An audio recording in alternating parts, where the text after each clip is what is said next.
ये बहुत बड़ा पाप है। उसमें भागवत में आता है नरकों के वर्णन में कि जो स्त्री या पुरुष एक दूसरे को धर्म के विरुद्ध, जैसे जब तक ब्याह नहीं हुआ तब तक बच्चा या बच्ची को ब्रह्मचर्य रहना चाहिए। ये बड़े आनंद की बात होगी। आप रख के तो देखो, अगर आप ब्याह तक ब्रह्मचर्य रहे तो आपकी गृहस्थी ऐसी फली फूलेगी, आनंदमय होगी, देख लेना। अब जैसे गेहूं गलेथ में हो, गलेथ माने होता है कि बाली निकल रही है, फूल उसमें छोटे छोटे आ रहे हैं, अब उस फसल को काट लो, कुछ नहीं मिलेगा। महीना 2 महीना रुको, उसको दाना पड़ने दो, परिपक्व होने दो, फिर अन्न राशि लग जाएगी। ऐसे ही ये ब्रह्मचर्य है। जो बाल्यावस्था से यौवन अवस्था तक अपने ब्रह्मचर्य का नाश करते रहते हैं, वो गृहस्थी लायक ही नहीं रह जाते। मतलब वो बात नहीं होती जो जीवन में होना चाहिए, गृहस्थ धर्म के लिए अनिवार्य। तो जो बच्चा और बच्ची ब्याह नहीं हुआ तब तक ब्रह्मचर्य का पालन करे, और जब ब्याह हो जाए तो पहले तो ये था कि नाऊ चले जाते थे, गांव के नाऊ ठाकुर, वो ब्याह तय कराते थे। ना बच्चा देखता था ना बच्ची देखती थी। कितना निष्ठा, कितनी श्रद्धा। पाणी ग्रहण के समय भले वो देख ले कि फोटो वाला जमाना ही नहीं था। कभी किसी को जाना हो तो अपने लोगों में, शहर जाकर के वो पर्दा वर्दा लगाए होते थे, बैठ जाओ, वो जैसे कहीं जरूरत पड़ी उसमें। ऐसे मोबाइल ही नहीं था पहले की बात। कितनी श्रद्धा, विश्वास। कैसा है, रंग गोरा काला, स्वभाव, कोई मतलब नहीं।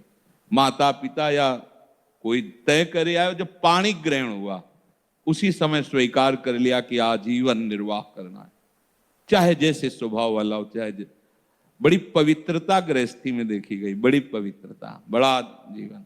तो यहां तक मर्यादा। लोग इसका मजाक उड़ाते हैं। मजाक तो तुम्हारा उड़ रहा है, देखो ना, देखो ना, मजाक उड़ रहा है तुम्हारा। तुम्हारी क्या स्थिति है, क्या स्थिति है, अपने आप देखो तो आप खुद अपना मजाक करने लगोगे कि हमने अपना जीवन मजाक बना दिया। धर्म में सामर्थ्य होती है, धर्म में बहुत बड़ी ताकत होती है। ये जो बच्चे खिलवाड़ करते हैं या जो लोग खिलवाड़ करते हैं जानते नहीं। उसमें लिखा है कि जो स्त्री शरीर पर पुरुष से ऐसा कुछ संबंध करती है तो लोहे की तपती हुई पुरुष शरीर या स्त्री शरीर जो परस्पर ऐसा, उसमें कल्पों तक मरना है नहीं। कितना दाह होगा।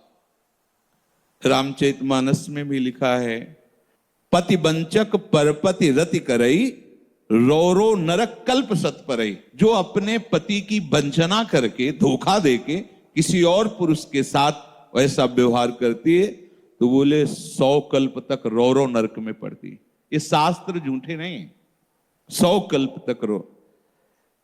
अगर तुम्हारे भाग्य में कहीं ऐसा पति है कि भाई लंगड़ा हो गया है, उसकी आंख खराब हो गई है, सुनाई नहीं देता है, वो रूपवान नहीं है, तो मिला तो तुम्हारे प्रारब्ध से ही है ना। तो अंध बधिर क्रोधी अति दीना, ऐसे उपति करके अपमाना, नारी पाव जमपुर दुख नाना। मान लो रूपवान नहीं है, अंधा बहरा कैसा भी, भगवान की विधान से वैसा, उसे भगवान मान करके मानो, आराधना पद्धति से चलो।